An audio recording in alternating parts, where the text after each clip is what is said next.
العربية المسلمة في المحاضرة الذين يشهدون حضارة الأرض وقولوا أن نشهد المحاضرة ترى الورود من بينهم ترى الأولاد يشرفون بهذا البلد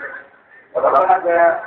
سمعت كثير منهم عندما كنت أطوف بالأوروبا وأمريكا يقولون والله نحن نريد أن نعود إلى بلادنا وقد قلنا عندما نعود سنحكم في نظام فاسد لا يستفيد منا من يهمش أعمالنا وأربطنا عادانا وردنا مرة ثانية إلى ما نحن أيها الأحباب وحدة الكلمة وحدة الصف احترام الكتب وآراء الكتب وآراء الكتب كمسلمين وكمصريين شرفاء